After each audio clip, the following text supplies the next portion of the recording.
Hi friends, ഇനി ഞാൻ നിങ്ങളായിട്ട് ഷെയർ ചെയ്യുന്നത് നമുക്ക് ഈ ചൂട് സമയത്ത് കുടിക്കാൻ പറ്റുന്ന നല്ലൊരു ഡ്രിങ്കിൻ്റെ റെസിപ്പിയാണ്. ഇത് നമുക്ക് ഗസ്റ്റ് വരുമ്പോഴൊക്കെ കൊടുക്കാൻ പറ്റും കേട്ടോ. നല്ല ടേസ്റ്റാണ് ഇത് കുടിക്കാനായിട്ട്. അപ്പോൾ ഇതെങ്ങനെ ഉണ്ടാക്കുന്നത് നോക്കിയാലോ. ആദ്യം തന്നെ ഒരു പാനിലേക്ക് ഞാൻ 2 ടേബിൾ സ്പൂൺ കൂവപ്പൊടി ഇട്ട് കൊടുക്കുന്നുണ്ട്. കൂവപ്പൊടി എന്ന് പറഞ്ഞാൽ ആരോ റൂട്ട് പൗഡറാണ്. ഇതിലേക്ക് നമ്മൾ ഒരു 2.5 ഗ്ലാസ് വെള്ളമാണ് ഒഴിച്ചു കൊടുക്കുന്നത്. ആദ്യം കുറച്ച് വെള്ളം ഒഴിച്ചിട്ട് ഇതൊന്ന് നന്നായിട്ടൊന്ന് കലക്കിയെടുക്കുക. അപ്പോൾ കുറച്ച് വെള്ളത്തിലിട്ട് വെക്കുകയാണെന്നുണ്ടെങ്കിൽ കുറച്ചും കൂടെ അതിൻ്റെ ആ ഒരു ഉണങ്ങിയ തരികളൊക്കെ കുറച്ചും കൂടെ സോഫ്റ്റ് ആവാൻ നല്ലതാണ് കേട്ടോ. പെട്ടെന്ന് കലങ്ങി കിട്ടാനൊക്കെ നല്ലതാണ്. ഞാനിപ്പോൾ നേരെ വെള്ളം ഒഴിച്ചിട്ടാണ് കലക്കിയെടുക്കുകയാണ് ചെയ്യുന്നത്. അപ്പോൾ 2.5 ഗ്ലാസ് വെള്ളം ഒഴിച്ചിട്ട് നല്ലപോലെ കലക്കിയതിന് ശേഷം നമ്മൾ തീ ഓണാക്കിയിട്ടത് നല്ലപോലെ ഒന്ന് വേവിച്ചെടുക്കണം.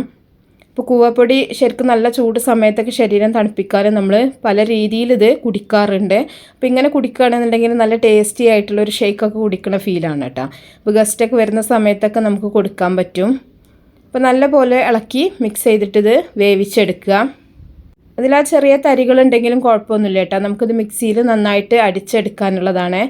അപ്പോൾ നല്ലപോലെ ഞാൻ വേവിച്ചെടുക്കുന്നുണ്ട്. ഇതിലേക്ക് നമ്മൾ പഞ്ചസാര പാലോ ഒന്നും ചേർക്കേണ്ട ആവശ്യമില്ല. ഇങ്ങനെ വെറുതെ അങ്ങോട്ട് വേവിച്ചെടുത്താൽ മതി.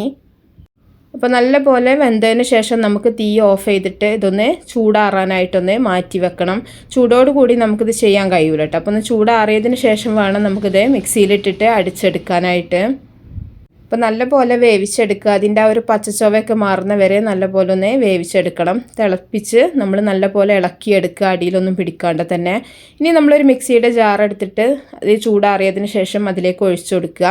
ഒഴിച്ചു കൊടുത്തതിന് ശേഷം നമ്മളിതിലേക്ക് പാല് കട്ടയാക്കിയിട്ടുള്ളതാണ് ഒഴിച്ചു കൊടുക്കുന്നത് കേട്ടോ. ഞാനിതിലേക്ക് 1/2 ലിറ്റർ പാലാണ് കട്ടയാക്കി എടുത്തിട്ടുള്ളത്. 1/2 ലിറ്റർ പാലും ചേർത്ത് കൊടുക്കുന്നുണ്ട് കേട്ടോ. അപ്പോൾ നിങ്ങൾക്ക് എത്രത്തോളം വേണം അതിനനുസരിച്ചിട്ട് നിങ്ങൾ ഉണ്ടാക്കിയെടുക്കുക. ഇല്ലയെന്നുണ്ടെങ്കിൽ ഇതുപോലെ ഉണ്ടാക്കിയത് ഫ്രിഡ്ജിൽ വെച്ചതിന് ശേഷം നമുക്ക് ആവശ്യത്തിന് വേണമെങ്കിൽ ഇതുപോലെ അടിച്ചെടുത്താൽ മതി. അപ്പോൾ ഞാൻ 1/2 ലിറ്റർ പാലും കൂടെ അതിലേക്ക് ചേർത്ത് കൊടുക്കുന്നുണ്ട്. ഇനി ഇതിലേക്കൊരു 3 ഏലക്കയും കൂടെ ചേർക്കുന്നുണ്ട്. ഏലക്കയുടെ ഫ്ലേവർ കുറച്ചും കൂടെ കൂടുതൽ ഇഷ്ടമാണെന്നുണ്ടെങ്കിൽ ഒരു 4 ഒക്കെ ചേർക്കാം.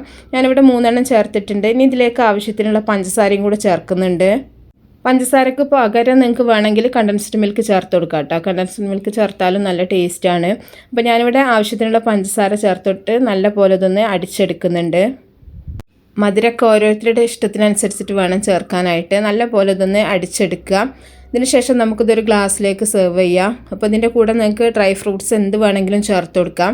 ഞാനിവിടെ ഗ്ലാസ്സിലേക്ക് ഒഴിച്ചതിന് ശേഷം പിസ്തയാണ് ഇതിൻ്റെ മുകളിലായിട്ട് ഇട്ട് കൊടുക്കുന്നത്. അപ്പോൾ ഇത് കുടിക്കുന്ന സമയത്ത് ആ പിസ്ത കടിക്കുമ്പോഴും നല്ലൊരു ടേസ്റ്റാണ്. അപ്പോൾ അതൊക്കെ വീട്ടിൽ ചെയ്യുന്ന സമയത്ത് നിങ്ങളുടെ ഇഷ്ടം പോലെ ഏത് നട്ട്സ് വേണേലും ചേർത്ത് കൊടുക്കാം.